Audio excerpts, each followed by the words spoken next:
Hello everyone and welcome to the channel. I'm Emmanuel, I'm an airline pilot, and today let's fly the world's fastest aircraft, the SR-71 Blackbird. Released by Blackbird Simulations for a price of $35 while it is still in early access. Now in early access it already incorporates a lot of features, but there are quite a couple of things that aren't fully implemented yet. For example, the autopilot still needs some improvement, but overall it is in a flyable and enjoyable condition, so I'm really looking forward to getting up to flight level 700 and Mach 3.3.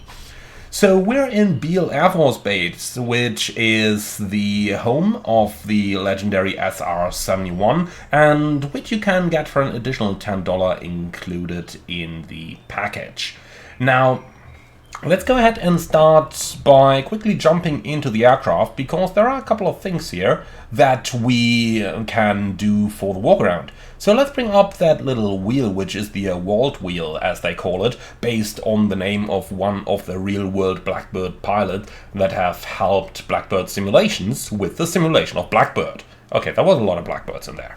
So in here we got a lot of options. For example, we are going to go to the ground options now, and we will put the start cards in place. We will also put the ladder in place, and then we are of course going to open our canopy again down here. Alright, so with all of those in place, let's just get rid of the Walt wheel again and just go outside for a very quick walk around.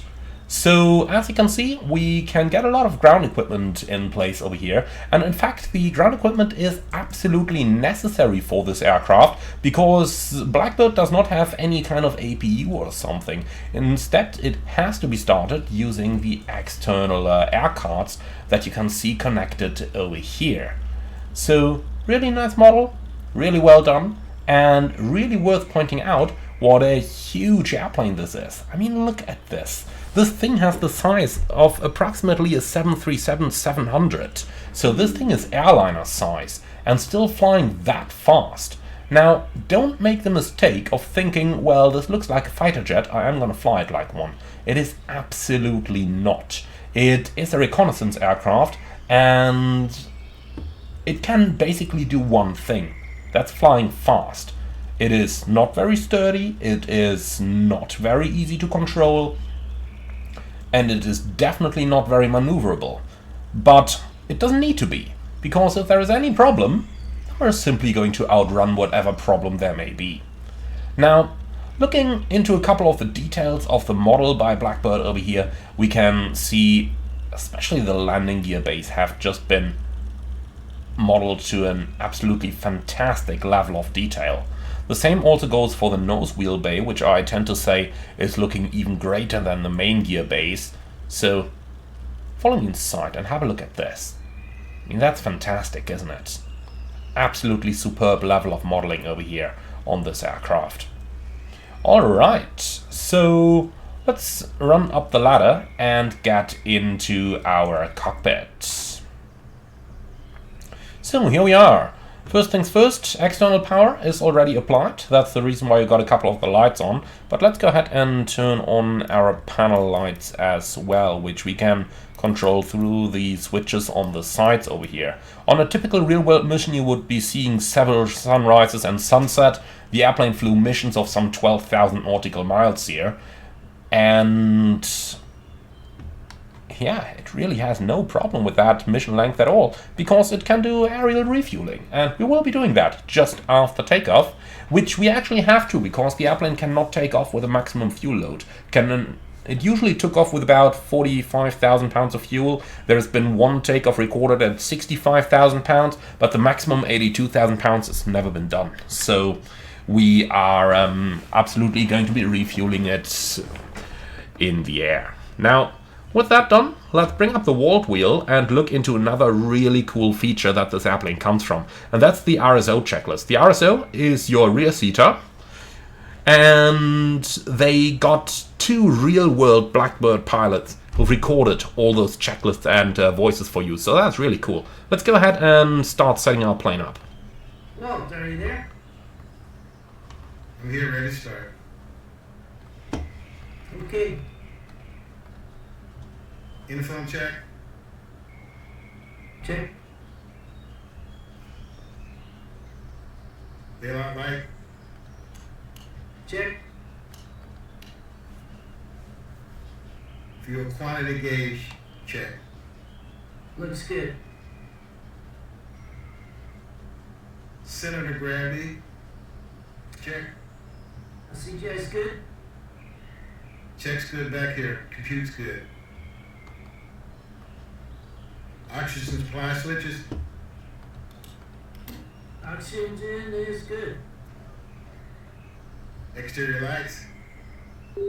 On. Brakes. Still good. Okay, ready to start. Alright then, we are ready to start the engines. Then let's go to the ground services and remove the ladders. Then we are going to get to the engine start menu, and then we can go ahead and read the engine start checklist. Okay, Walt, I'm ready to start. I'm ready to start engine. Okay, engine 1 start. So now the ground crew is turning on the air card. We've got engine 1 rotation.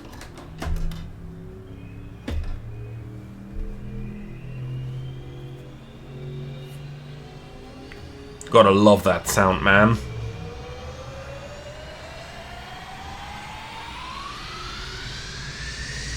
And here we go. Good start in engine number 1. Let's start engine 2.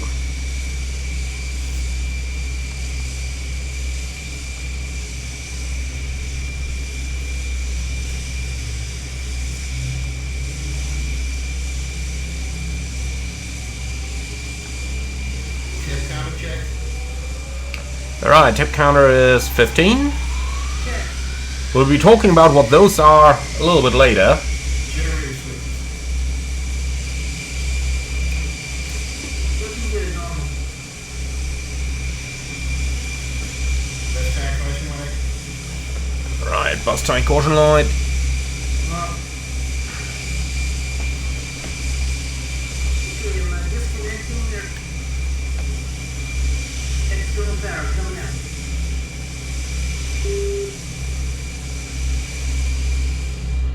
And that's the end of that. That's it. Okay. Okay, Walt, ready to taxi. Flight instruments check. Flight instruments are good, check. Canopy seals.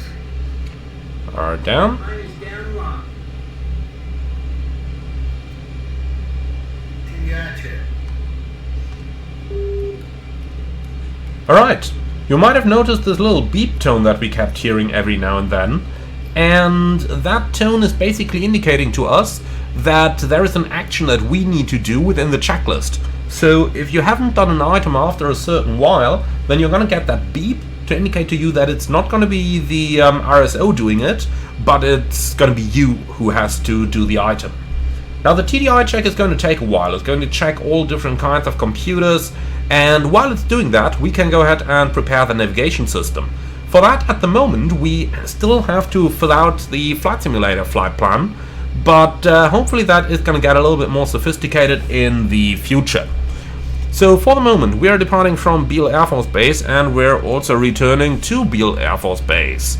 Our mission today is going to be to spy on Los Angeles, so we'll quickly be heading over there. And you can see I've kind of created that route earlier already. So we've got San Francisco VOR. From there we're going to fly towards Big Sur VOR. Then we will continue on towards... actually changed the routing slightly there. Romeo Zulu Sierra. There we go, Santa Barbara. And then we are going to continue towards Los Angeles. From there we continue on towards Palmdale. We're ready to taxi.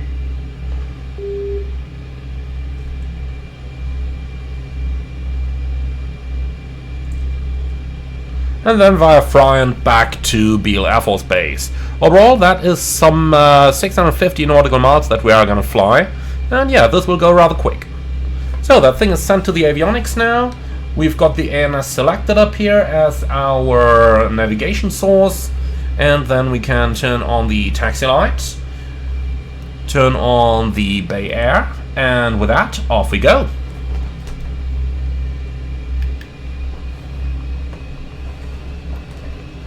So, brake check.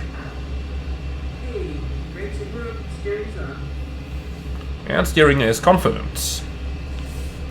So, Blackbird is a very long aircraft, and you can see how far in front of the nose wheel we are sitting. For this reason, a lot of oversteering will be needed as we are going around the turns.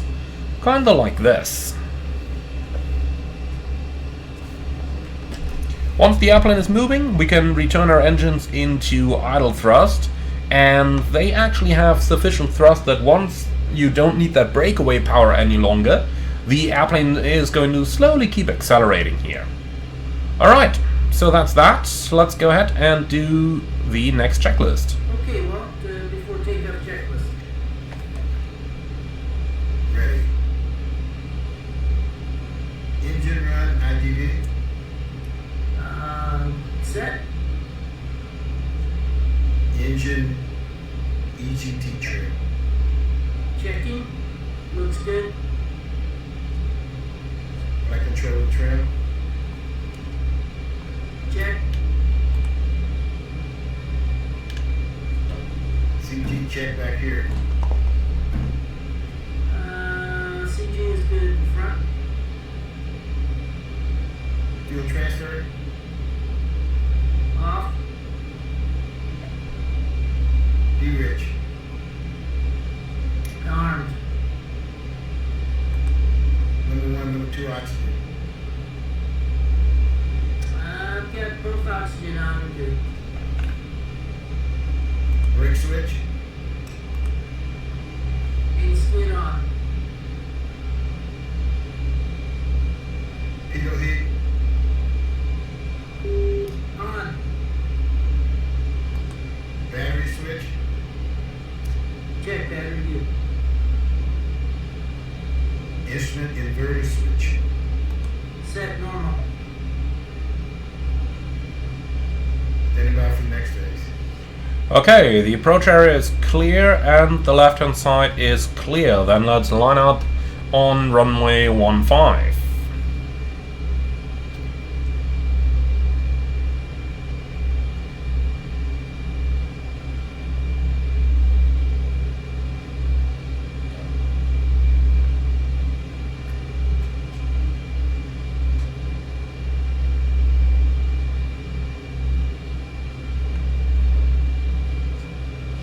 Okay, so we're on the runway. We are pretty much ready to go. So very quick talk before we go into the takeoff checklist.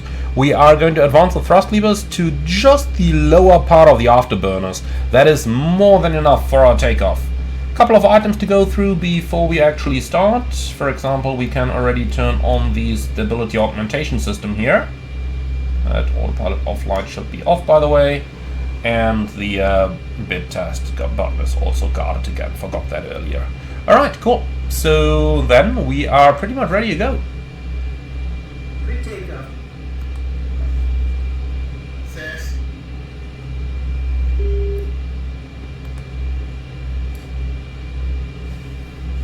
Can see the self-test. Engage. Warning caution lights. All down here. Lights are good. Get back here. Circuit breakers. The circuit breakers are in. I'm out of here. Fuel tank 4.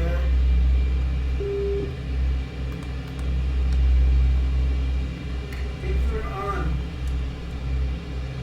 Compass check. So that runway heading Lights good. pretty much matches. Let's go. Okay. 15 seconds to go.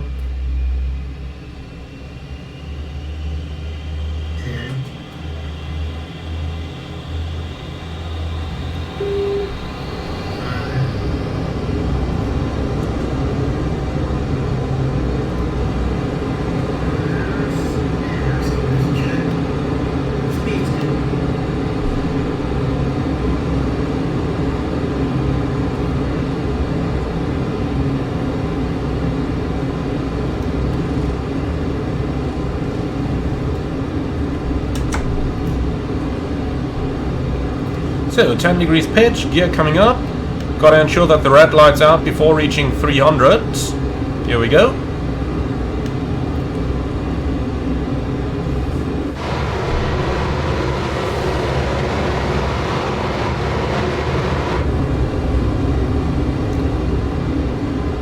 So, surface limiter is on. Then let's set course towards San Francisco Bay. We'll be initially climbing up to 25,000, and when reaching 25 we will do aerial refueling to get on just some 10,000 pounds of fuel or so, which should then give us sufficient fuel for today's mission. Now, to be completely fair, we'd probably be able to carry it out with the amount of fuel that we've got on board, but I really want to show you those refueling features because it is just so cool. Alright, speed should be about 400. Right now it's a little bit faster than that.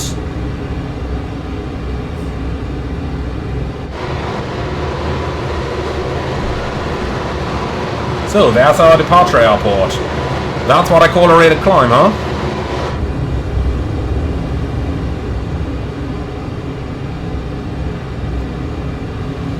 So, flying Blackbird, there is two instruments that we really got to pay attention to. The first one is down here, that's the G meter. The airplane can only take +2 and -0.2 Gs, so we really got to be careful not to break the aircraft here. The second one is the triple indicator up here, and we'll be talking about that one when we are climbing up to the very high altitudes and getting supersonic. For the time being, we are heading up to 25,000, and once we are reaching that, we will start our refueling. So you might be wondering, why not just load the fuel on the ground then, rather than refueling in the air? Well, that's one problem. We're flying the world's fastest aircraft. You would think it has strong engines, and it certainly does, but not strong enough to carry the aircraft with a full amount of fuel. If you have a full amount of fuel and an engine fails, the airplane is not able to maintain its altitude. And on takeoff, that could potentially have deadly consequences, since you can't bail out at very low altitudes.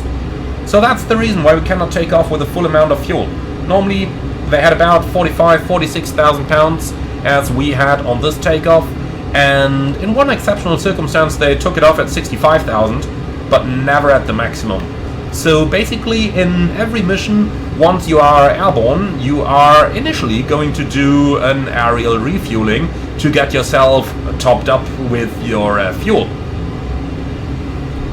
Now, as you can see, the airplane climbs really well. We're in 23,000 feet already. You can also read that down here. 1,000 to go. Slowly start taking the nose down here.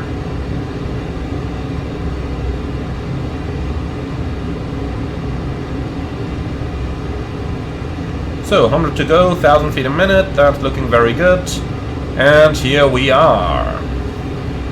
So right up at altitude. Out of the afterburners, and then we can order our tanker.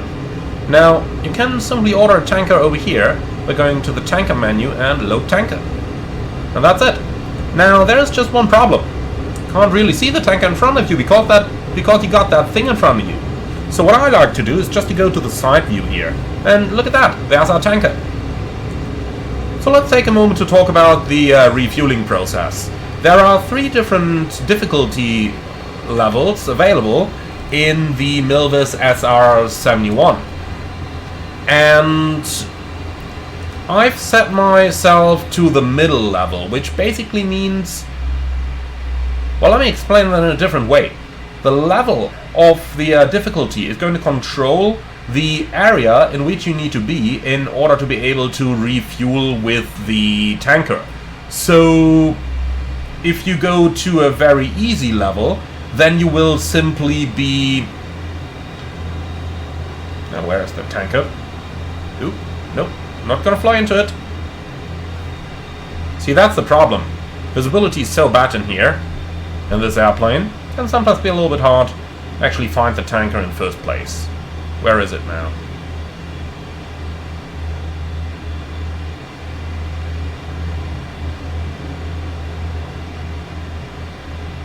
Tanker, where are you? There he is, top left. Alright, perfect. So the difficulty level of the refueling simulation controls how large the area behind the probe is in which you can refuel. Let's quickly have a look at that while we're closing in on the tanker.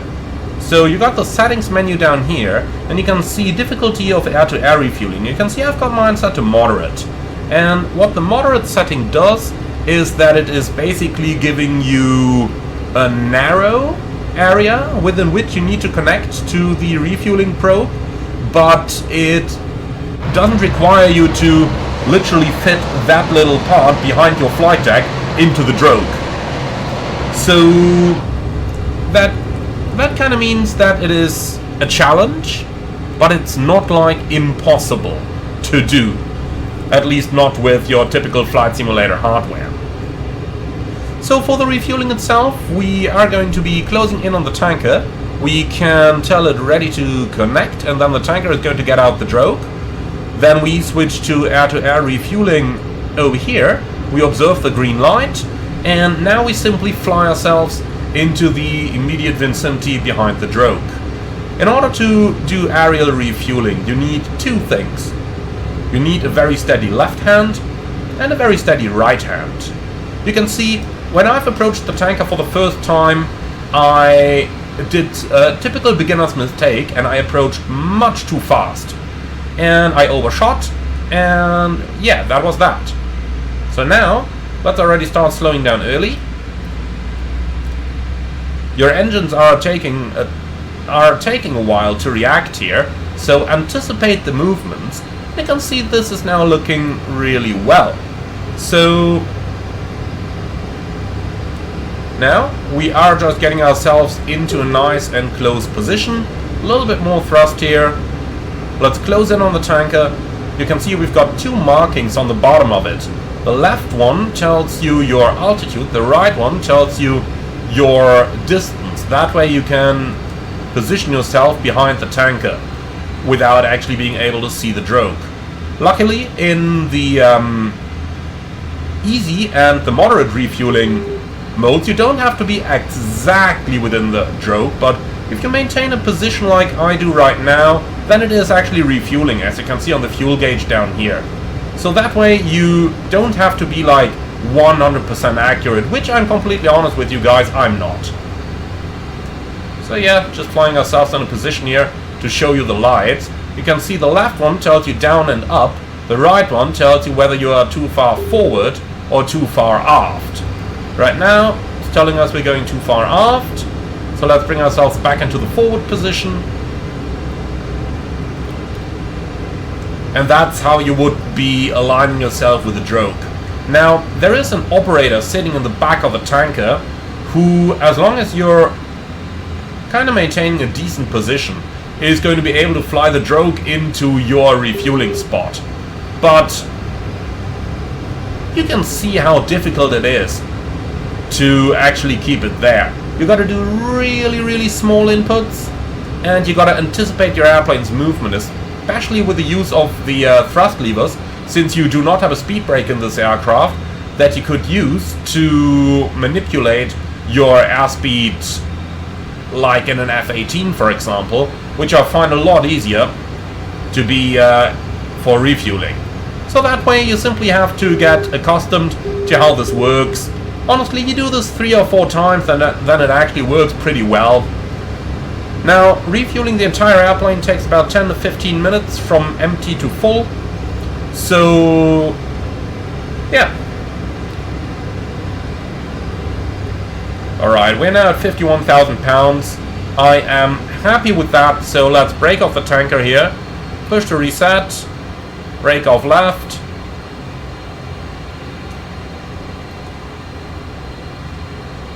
Okay.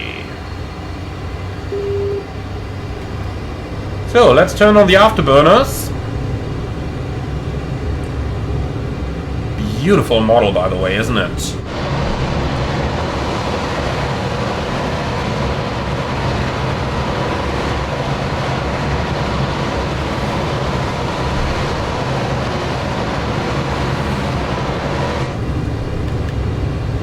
Alright.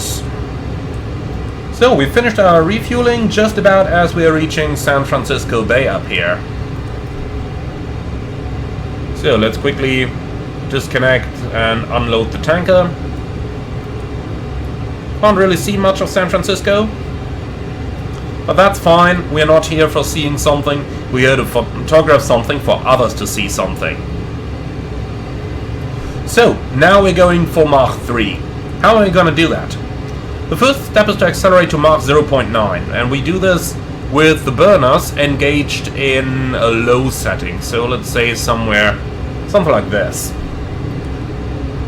Reaching Mach 0.9, we are going to pitch up and continue climbing at Mach 0.9 until the flight level 330. We got that now, Mach 0.9. Let's start pitching up, and we'll continue the Mach 0.9 climb to flight level 330. At level 330, we are going to level off and start accelerating to Mach 0.95 with maximum afterburners.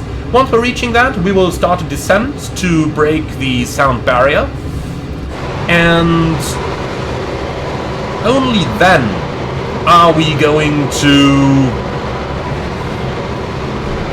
get the thrust and the drag situation that we need. Now, I'm going to explain all of that as we're doing it, don't worry.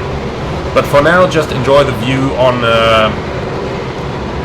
Oakland on the right and San Francisco on the left. And there's the San Francisco airport. Fantastic, isn't it?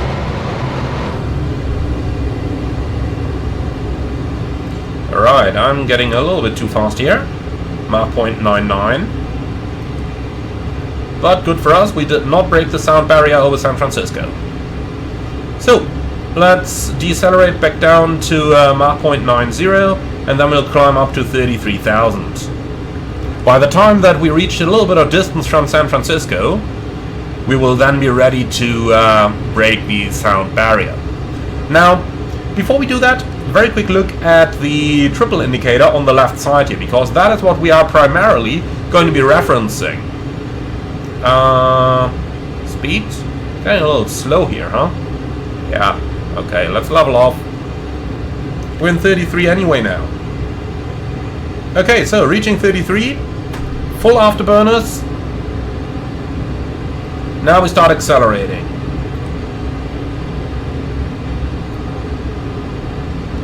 We're looking for Mach 0.95. Once we got that, we'll start a descent at between 2,500 to 3,000 feet a minute.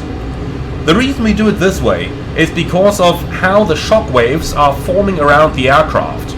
So here we go, Mach 95. Descent at 2,500 to 3,000 feet a minute, like that. And Mach 1. You can nicely see how the shockwave is going over all the sensors of our aircraft. Here we go, 1.05. Now we're slowly getting out of the most drag, and you will be able to see that by the EAS going up quickly. Now what is EAS? EAS stands for equivalent airspeed. And for that we got to go a little bit into the theory of instrumentation while we are accelerating the airplane to 435 knots EAS, and once we're reaching that we will be pitching up to maintain 450 knots EAS. So here we go, 435, slow pitch up to maintain 450. Here we go, beautiful, 449. So we're now maintaining this 450 knots equivalent airspeed, and we are going to be climbing to flight level 700 and above. All of that while our Mach number will gradually be increasing. Now, let's talk about what EAS actually is. EAS stands for equivalent airspeed, and equivalent airspeed is indicated airspeed corrected for 3 factors. So let's dive a little bit into the theory of instruments and of the different speed indications that we've got available. And just sit back, get yourself something you drink now, because this is gonna take a little while. Blackbird's engines are most effective at higher airspeeds, and we still gotta get there. So, from your typical airliners, all of you are familiar with indicated airspeed and with true airspeed. But what's in between? So let's start with indicated airspeed. Indicated airspeed simply is the speed that you are going to see on your speed indicator, which is measured by the probe in front of the aircraft in case of our Blackbird, or by the pitot tube in case of most aircraft. That speed contains a lot of errors. First of all, there's the instrument error. So every single one unit is not perfect. Remember, these things are built by humans. Whatever humans do typically is not perfect. Now, that means due to the construction of the instrument, there's always a small error. Then there's the position error from the instrument. And the position error is caused by the disruption of the airflow of your airframe. So when, let's say we were to position our pitot tube here, then the air going over here would already have been deflected from the nose of our plane. That causes a difference in the pressures experienced in that particular point, and therefore causes what we call the position error. Now, when you got the instrument error and the position error, and you correct for both of those, for example through the matter of an air data computer, then you get what is called the calibrated airspeed. And that is what most airliners are showing you on their speed indicators. So in fact you don't see indicated airspeed, but you see calibrated airspeed.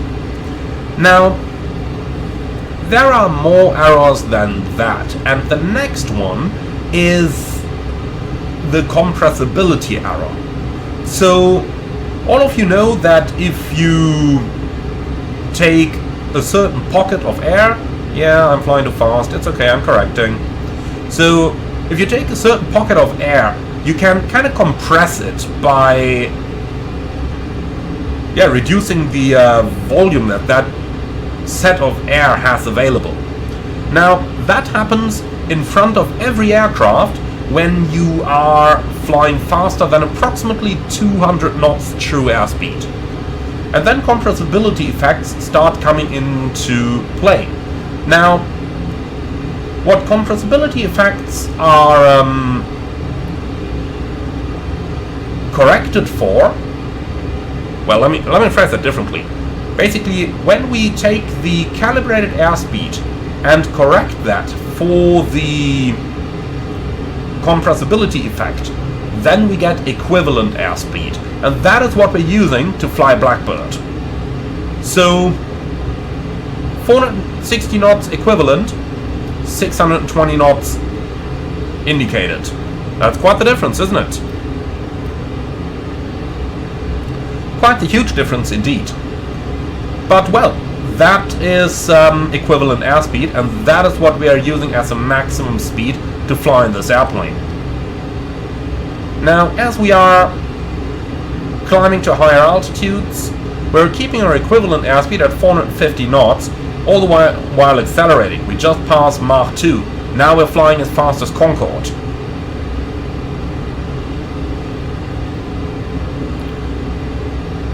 And as we're doing that, the temperature in the engines starts rising from all the friction. And that's why we got this gauge up here, the compressor inlet temperature. You can imagine that as the temperature in the front of the actual engine. So not of the entire nacelle, but in front of the actual engine, so kind of in here. Now, that temperature is really relevant, because if that is getting too hot, your engine is going to get out very, very quickly. So, gotta be careful with that. So what we've just done here is the following. The engine contains what's called inlet guide vanes, IGVs. Those vanes are basically controlling the way that air can enter your engines. And when we're exceeding a certain compressor inlet temperature, those IGVs are gonna go into a certain position, which is indicated by the IGV lights here going out. When that happens, then we take the IGV switches and put them into the lockout position, because we're basically locking the IGVs out from ever extending again in this phase of the flight. If they would extend again, we'd have a problem. As we are accelerating the plane further, we can switch the inlet of bypass doors into position B until reaching Mach 2.6. And what those doors are doing here, the inlet of bypass doors, is they're basically used to control the position of the shockwave from supersonic flight inside the engine cowling. And we're basically placing the shockwave so that it generates most of the thrust for us. So reaching Mach 2.6, we're going back into position A. And by doing that, we are basically minimizing the drag of the aircraft. As we're going through Mach 2.6, we want to reduce our equivalent airspeed by 10 knots for every 0.1 Mach. So at 2.7 we're aiming for 440 knots, at 2.8 430 knots, and so on. All the way while bringing the aircraft up to 70,000 feet and above. 65,000 right now. Slowly reducing our speed over here, and we are now already on our approach into Los Angeles. Unfortunately, we can't really see it from the outside. Can kind of see it here. And over there it is. That's Los Angeles.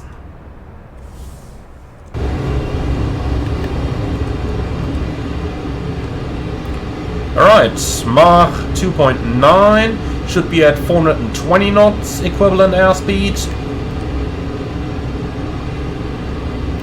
They can see we're getting there, and we're getting there quickly.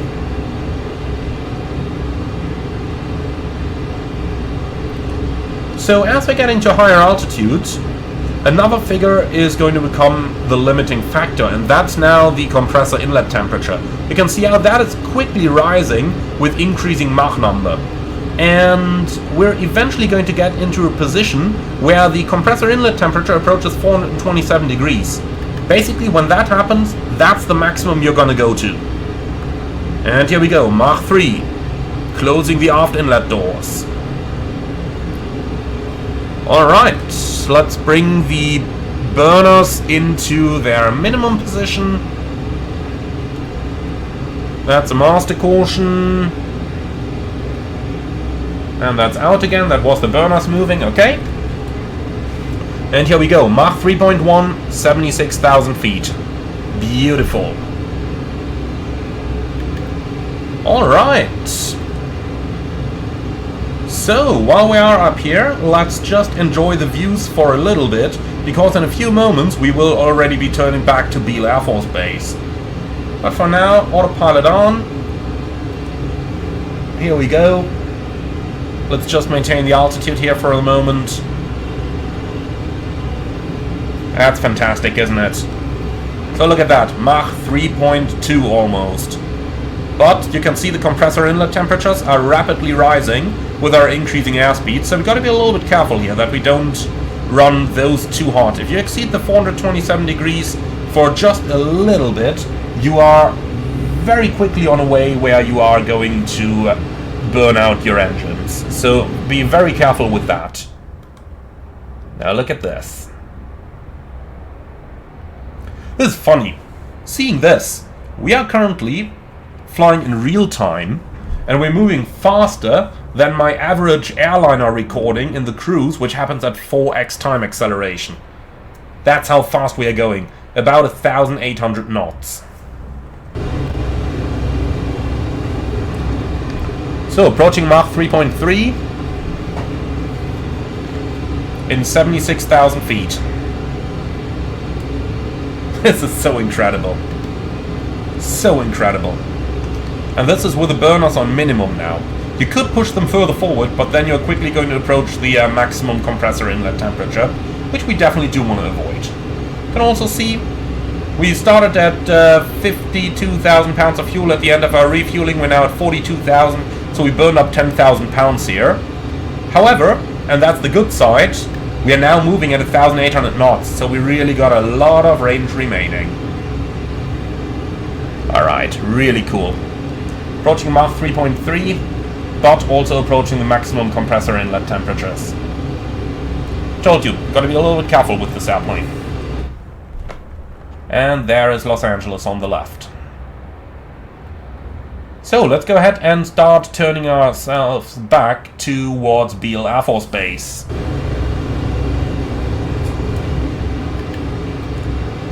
Now we could be using the autopilot for that, however it only has a heading hold mode. Instead what I'm going to do is to go all manual, autopilot off. Let's go to 30 degrees of bank. And we've got to be a little bit careful now. You can see that even just maintaining our altitude at this bank angle, at this speed, leads to a G-load of about 1.4. Remember, 2.0 is the limit. And do not climb further.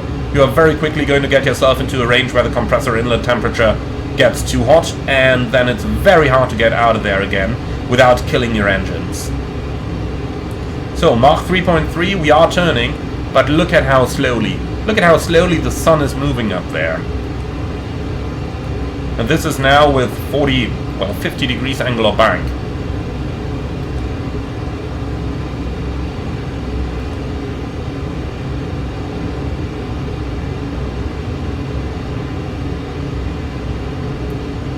So you can see with this angular bank we're already looking at 1.6 to 1.8 Gs. If you go to 60, which is the maximum allowed, then you can see just by trying to maintain altitude, almost at 2 Gs, almost at the aircraft's limit. You also got to be really careful here, because when exceeding 60 degrees the airplane has a tendency to continue into the turn, so it is not aerodynamically stable. Got to be really careful with that. You can also nicely see how the additional G loading here, now it's 1.9 just for maintaining the altitude, how that is causing our Mach number to start reducing. Used to be 3.27, now it's already down to 3.22. And here we go. That's Los Angeles International Airport for you down there. Such a fantastic airplane. As mentioned, you gotta be really careful here when flying a maneuver like this, because it's so easy. Right now we're on the maximum G loading. It's so easy to overload the aircraft. And nonetheless you can see at Mach 3.2 what kind of a turn radius we're having. We could barely see Los Angeles from the side, and now we're barely seeing it on the other hand side.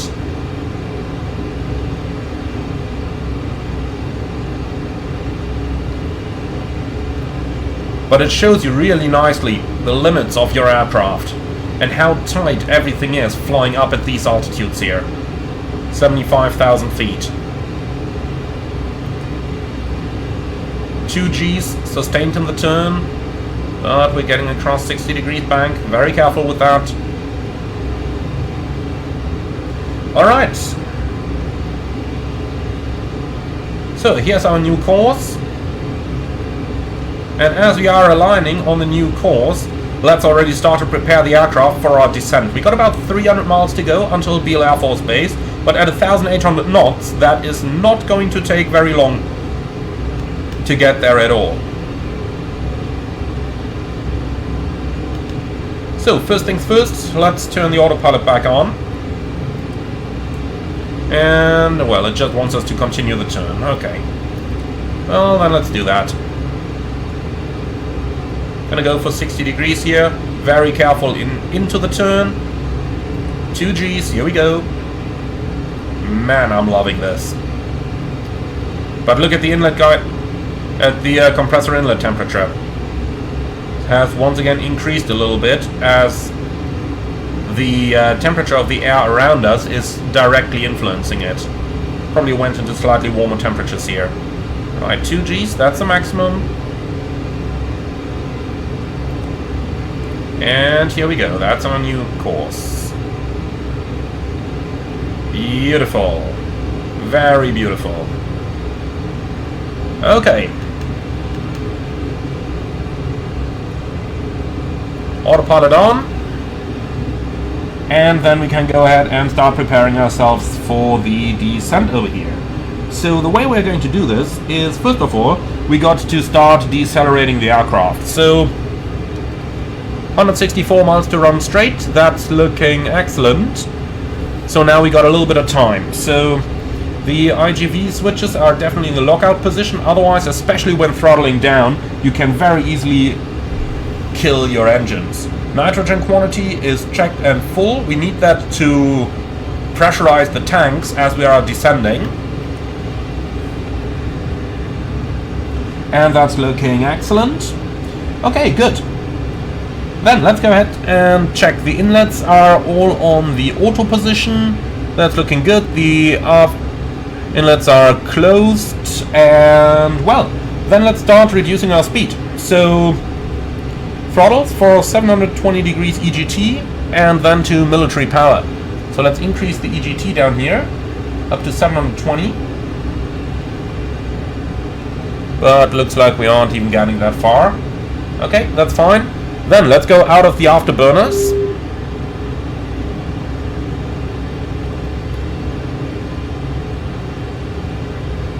And here we are. Click over the detents. So now everything's going to take time, and it is going to take a long time slowing down. We're looking for 365 knots of equivalent airspeed. Look at that, we have already flown 40 miles in that short time. But we're slowly decelerating. And when reaching 365 knots, then we are going to initiate the descent to maintain those 365 knots through the deceleration phase. Alright, can't even see Los Angeles at all anymore. Oh, look at that, an airliner, flying probably at 40,000 feet. That looks neat.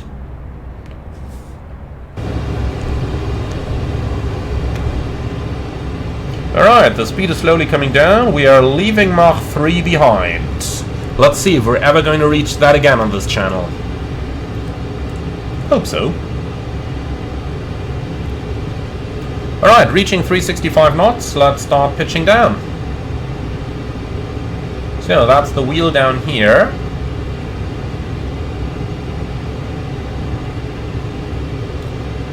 Then we can reduce power a little bit further. Looking for 6,900 RPMs, which we got up here, and that looks about right. Okay, great.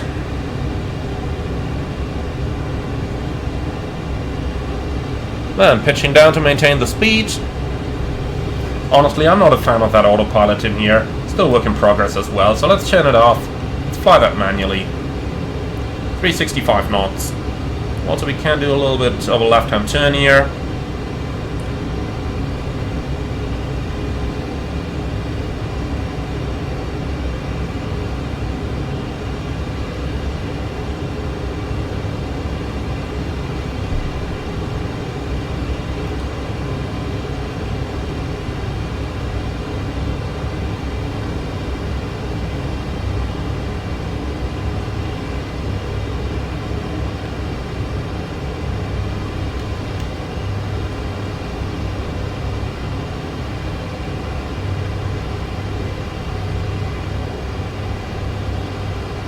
Alright, 375 knots right now, that's also fine.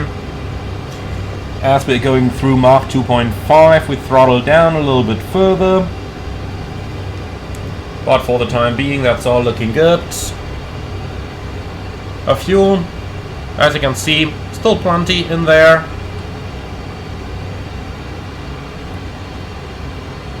So, reaching Mach 2.5.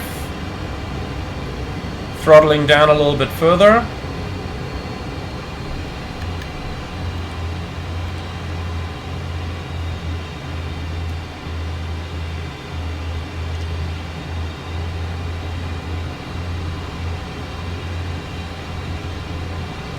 Nicely maintaining that speed, that's all looking fantastic.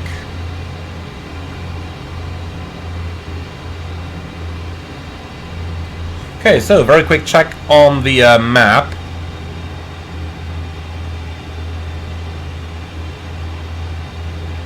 So we're down here, and after Fox Romeo Alpha, we are already back in Mount Beale. Just to have that in mind for the speed and the altitude checks.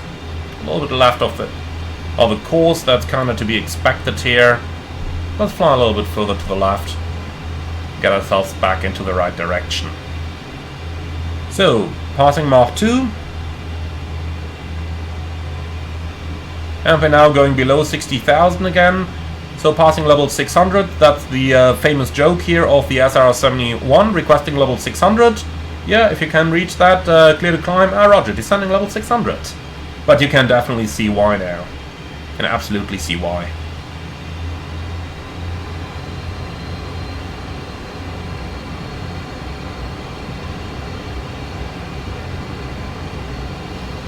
Okay. So, the next step is going to be when passing through Mach 1.7. Here we are, 365 knots again. Track is looking good. And next up, when passing through Mach 1.7, we gotta return the inlet, the forward transfer, or fuel transfer to forward. Pitot heat on, exterior lights on. The reason we turned the exterior lights off here is because they are sticking out of the top of the aircraft here. Kind of like that. That's our beacon. And we want to avoid those things burning due to the weight of, or due to the temperature of the friction of the air. Okay, master caution, what's that? Fuel quantity low. Okay, but that's just the number 4 tank, is it? Oh yeah, it is.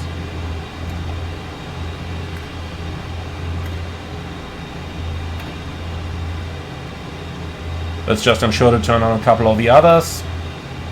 2 and 5. Number 5 also showing low. No, that's fine. Okay, and the number 4 is empty. That's fine. Alright, we're through Mach 1.7. Fuel transfer forward. The pitot heat is coming on. What's that? Autopilot off. That's fine. And the inlet controls are checked closed. Next up at Mach 1.3 we are going to turn the inlet guide vanes back to automatic that we had locked out earlier. And then we just got 136 miles to run to Beale Air Force Base. In 45,000 feet right now, so better be descending quickly.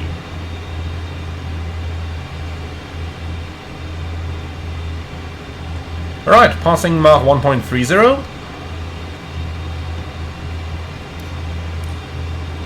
So, inlet guide vanes back to normal, throttles as required, and that's basically it.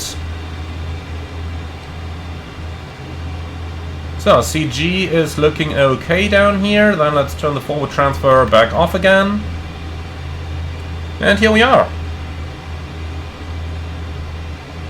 So we're about to go subsonic. As soon as we are subsonic, we can refer back to indicated airspeed again.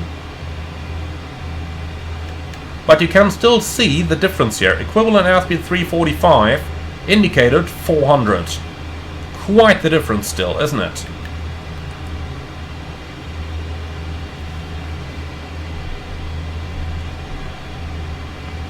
Alright, so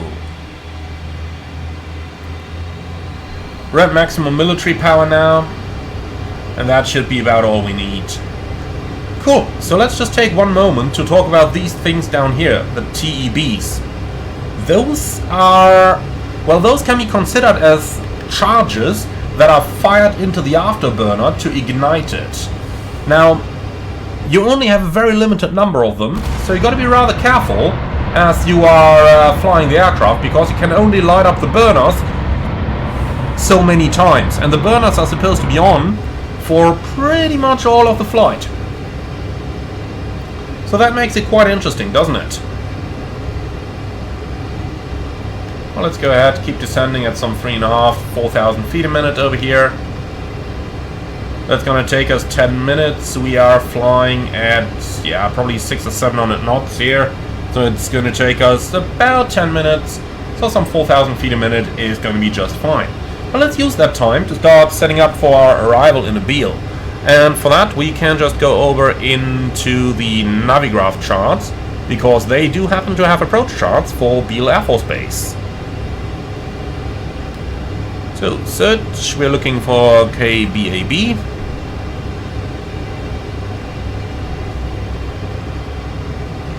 Here we go, looking for the ILS Yankee approach runway 33. That's a frequency of 109.5, which is set. The TACAN channel is 23 X-ray. Like that. Let's see if we can already receive that. No, not yet. Okay. For the ILS, we will need an approach course of 325. That's selected. Perfect. Alright.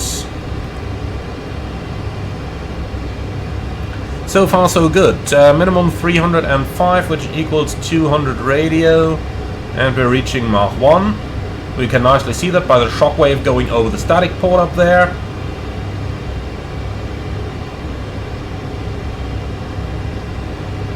And yeah, that is going to be the approach. So let's do a very quick approach briefing over here. We'll be flying the ILS Yankee approach, runway 33 at Beale Air Force Base. We are going to establish ourselves onto a nice long final. We will not be seeing a lot out of the front of the airplane, so we have to use the ILS approach mode down here, which is going to give us the localizer and the glide slope right on the ADI. And that's kind of going to make it possible for us to fly the approach in the first place. Apart from that, what else are we going to do? Well, in case of go-around, climb 3600, intercept the TACAN radial 326 to Hapag and hold, which is 16 miles on the radial 326 outbound. We'll... well, yeah, we can fly the holding, which is defined as a right-hand holding, 9 miles, maximum 310 knots. Yeah, 310, the Blackbird can fly that. With a lot of instrument approaches, you got to be careful with Blackbird, because you're flying incredibly high speeds, minimum 250 knots in the pattern. But yeah, that one you can actually fly.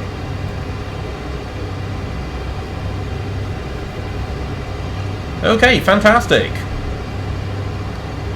So we're leaving Supersonic. Here we go, Mach 0.99. So back to indicated airspeed, 450 is our target. We shouldn't exceed 460. And well, that's about everything for the approach. Do you have any questions or suggestions? Nope. Beautiful. So, many of you might be wondering, all of this looked super complex, like how the hell did you master that? And am I going to be able to master that? As in, is the average flight simmer going to be able to master this? Well, yes, but it does take a little while. So overall, it took me, I would say, like a complete day to learn to fly a Blackbird, and that was not easy, and that involved a lot of engine failures, especially in relation to the compressor inlet temperature, where I often exceeded 427 degrees. Here's the problem. The compressor inlet temperature is directly dependent on your Mach number and the outside air temperature. Now, any of you who is used to flying subsonic, or at least at, let's say, reasonable speeds and reasonable altitudes, will think that, okay, if my speed is getting too high, which is directly influencing the compressor inlet temperature, I'm just going to pull the nose up, and that is going to, that's going to lower the speed, therefore the temperature. But there's one problem. Blackbird, cruising above 70,000 feet, flies in a part of the atmosphere where you have such thin margins that if you start accelerating the airplane again, after you have already reached those altitudes, or let me rephrase that, if you are reaching those altitudes and you are pulling the nose up to decelerate, what actually happens is your Mach number is going to stay more or less constant. But as you are climbing at these altitudes, you're eventually reaching a part of the atmosphere where the temperature starts climbing again and where it gets warmer, up to about 0 degrees. As it gets warmer, the compressor inlet temperature also increases, and therefore at high altitudes, if you pull up in order to decelerate, you're increasing the compressor inlet temperature even more. And yeah, you can kind of guess what happens next, and that is nothing good.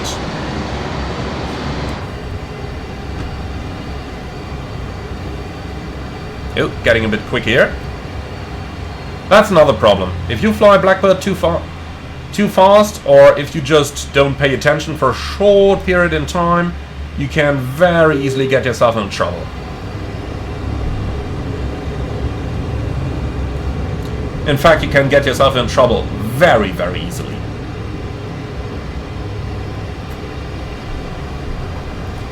So yeah, that's what I had to deal with during most of my training on this airplane. Definitely a challenge to fly, very different from what you are used to flying, and most importantly, very, very satisfying once you get it right. But you gotta get it right first. Right, let's put that landing light on since we're at 8,500 feet. Flying VFR towards Beale. Basically, once we're reaching those lakes over there, we turn a bit to the left and then there's the Air Force Base. But once we are within 40 miles, we should be within reception range of the TACAN, and then we can simply position ourselves for the ILS approach. So that's my entire plan for approaching at Beale Air Force Base.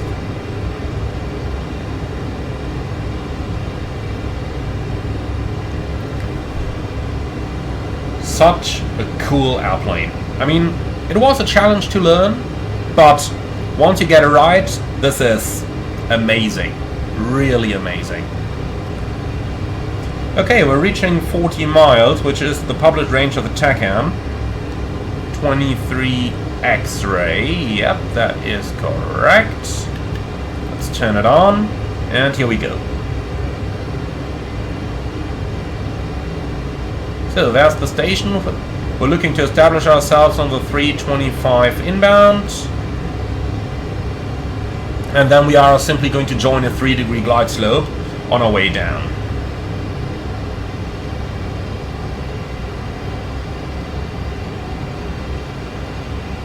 So 30 miles 10,000, 27 miles 9,000, and so on. But remember, we still got to decelerate the airplane a bit, so I am just going to help myself here. Let's go on a westerly heading over the lake.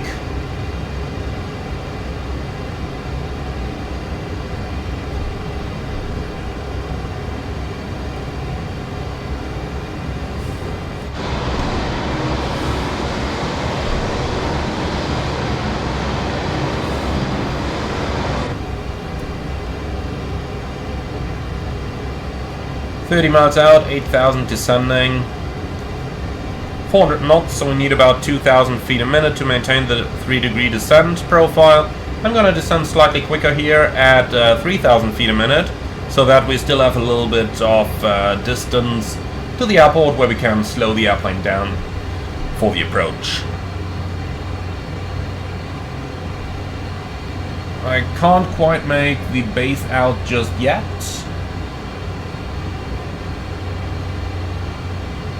So the radio should start coming in any moment now. 26 miles, 6,000 feet, that leaves us 8 miles to decelerate. That should be fine. Here we go, radial is alive.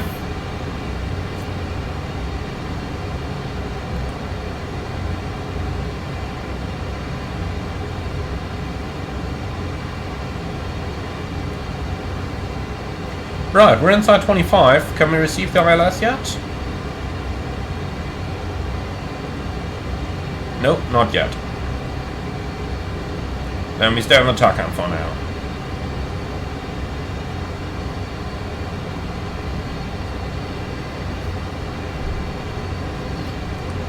22 miles out, established on final approach course, 5,000 feet. What's the platform altitude here? Let's take 3,200.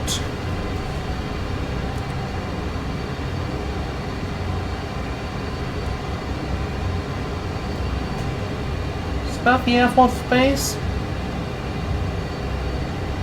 No, that's too close, is it? Has to be too close. I mean, 18 miles to the TACAN.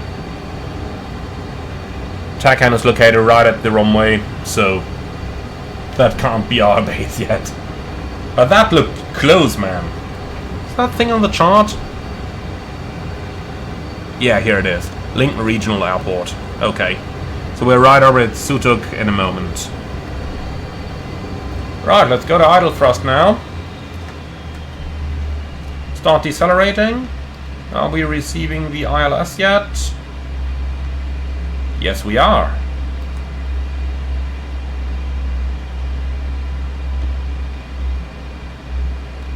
So 1095 is active and the power is on. Alright. Below 300 knots, that's the important one to reach here. What's that? Surveys limiter. Okay, we can release that. 250 knots. Here's the glide slope. Alright, gear down.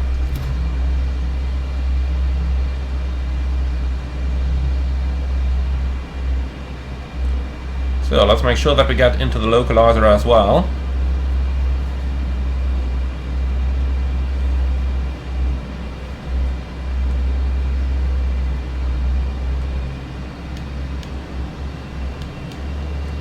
So 230 knots, nice approach speed here. Needs about 1500 feet a minute to maintain the glide.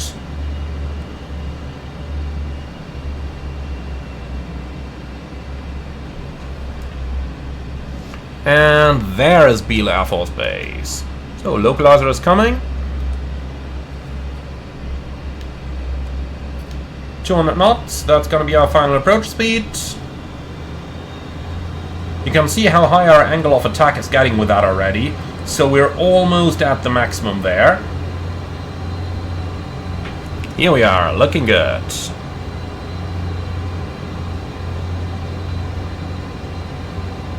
So now it's simply keeping the yellow cross in place on our ADI and not getting too fast. You can see how easily we can gain some 30 knots here. Alright, so landing gear is down, anti-skid is armed, and here's our drag chute. Small comment on the drag chute. We pull that thing as early as possible after landing, so that we don't have to take too much energy with our brakes, because the brakes aren't really made for that. They can stop the aircraft, but probably just once, if you don't also deploy the drag chute.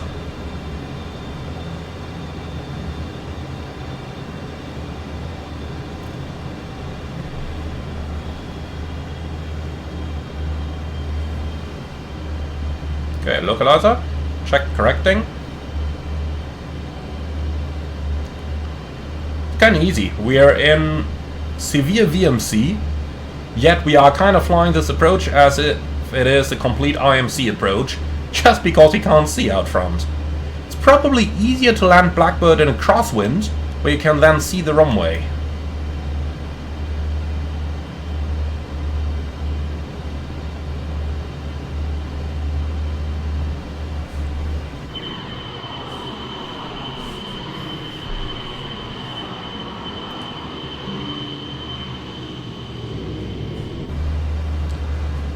Yep, of course, I'm going to take screenshots and completely lose the glide slope.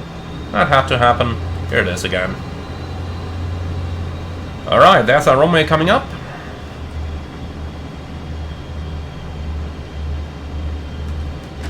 Idle. And gently fly down onto the runway.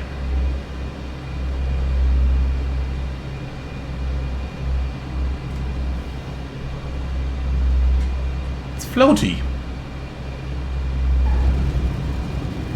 Drag chute is out. Oh yeah, you can feel that.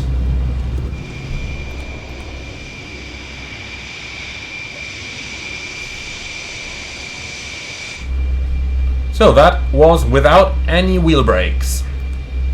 And here we go. Welcome back to Beale Air Force Base. So the chute is released. Up for the ground crew to collect it behind our aircraft. And then we can take the next exit to the right hand side, which we just gotta find in the first place here. Might have to taxi for a bit. Well, and with that, welcome back to Beale. So I do hope you guys liked this one. As always, do let me know in the comments below. But for now, let me know, or let me tell you how I liked it. And I'm absolutely loving it. You can clearly see that there are some parts of the aircraft that are still work in progress. For example, it's annoying to have to use the default simulator navigation system. It is, let's say, not quite the best autopilot yet. That's not to say that it has problems to maintain pretty much everything that you order it to maintain. But then again, it is an open beta, so if you are into beta access, then you gotta expect that some stuff may not be working just yet. But apart from that, you could clearly see that we could fly a route, we could get up to Mach 3.3 and 76,000 feet, and well, that's what this airplane is made for. So if you want to cross the entire continental United States in an hour, that's the airplane to take. Absolutely beautiful. Different, a challenge to learn, but the real airplane's documents are available. They have been declassified, so you can get absolutely everything that you need in order to learn how to fly this airplane properly and realistically with the real-world pilot's manuals. I mean, how cool is that? This is probably the most unique and simply the coolest airplane in the world. And it's a military one. And they have released the flight manuals. They're public now. That's so cool. That is so cool.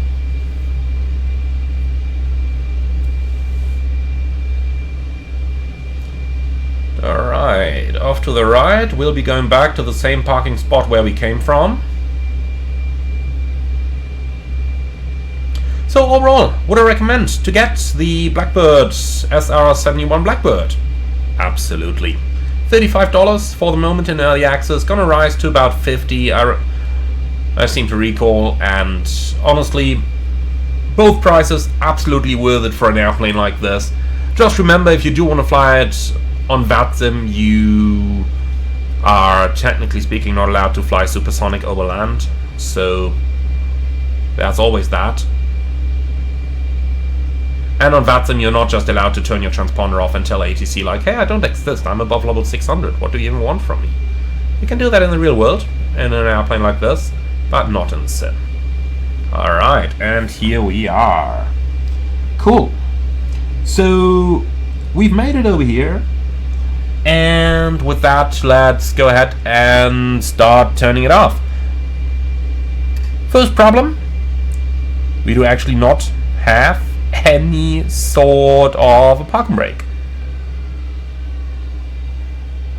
So here we go, number 2 is going off, and where's the click spot for 1?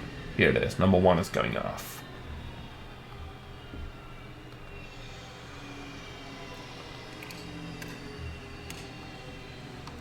So start right down here.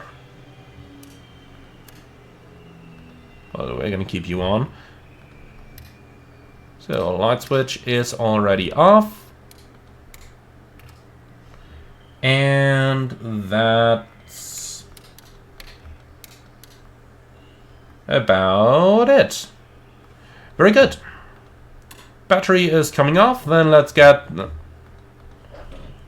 a wheel back up and ground services. We do need chocks and we do need the ladder. Well, and that's it. Welcome back to Beale Air Force Base. Such a lovely airplane to fly. Such a lot of fun. And with that, I think we have spoken the word of the day. Thank you very much for watching, everyone. As always, leave a like, comment and subscribe, and if you really love what I'm doing on this channel, I would appreciate a small donation through the Buy Me Coffee link in the video description below. That also helps supporting me to purchase aircraft like this and record them for you guys, so I really hope that you do appreciate it. And with that, I'm looking forward to see you all again right on the next one.